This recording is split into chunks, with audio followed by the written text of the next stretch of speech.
आप क्योंकि दुनिया भर में ट्रैवल करते हैं, आप अलग-अलग देशों में जाते हैं, वहाँ पर कथा करते हैं, कविताएँ करते हैं, लोगों से मुलाकात करते हैं। एक सवाल मेरे मन में हमेशा आता है कि दुनिया के जो बड़े धर्म हैं, वो क्रिश्चियनिटी, इस्लाम, हिंदुइज़्म और फिर बौद्ध के बारे में चर्चा होती है। अब बौद्ध मूल रूप से भारत और नेपाल की साझा विरासत है, यहाँ से शुरुआत होती है। लेकिन भारत में हम सिर्फ राजनीतिक बौद्ध देखते हैं, जो दिन-रात मेरे सरनेम को लेके मुझे गालियाँ देते रहते हैं कि तुम शुभंकर मिश्रा हो, तो तुम ऐसे होगे।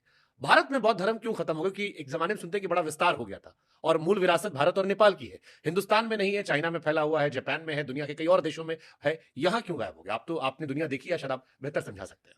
आप साइंस के विद्यार्थी रहे? हुँ, आपने 11th में एक शब्द पढ़ा होगा, रेफरेंस फ्रेम, हुँ, रश्मि गैलेडी की किताब में आता था। हुँ, तो रेफरेंस फ्रेम मतलब आप जहाँ हो, उस काल, उस स्थान, है ना? और उस वातावरण के हिसाब से उस चीज़ की व्याख्या करें।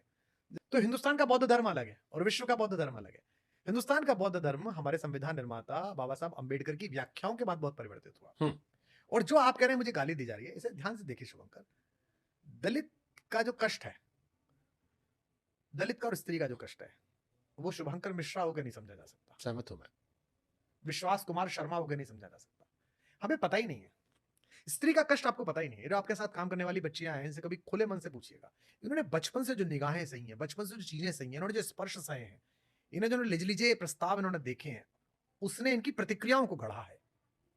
ये अगर इस नाराजगी से भरी हुई है पुरुषों के खिलाफ, तो इसकी पूरी व्याख्या समझिएगा, दलित की व्याख्या समझिएगा। कितने हजारों वर्षों तक इस पूरी व्यवस्था ने उनको किस हाशिए पर रखा है, उनके साथ क्या क्या किया है कि उन्होंने हर बार अपने जन्म और इस जाति में जन्म होने के कारण उन्हें बार बार इस पर विचार हुआ है। तो अब अगर चीजें जब बराबरी पे आ रही हैं थोड़ी थोड़ी, उसमें कुछ प्रतिक्रियाओं के शेड बचे रह गए, तो उस पर सवर्णों को इतना नहीं कुल बुलाना चाहिए बॉस।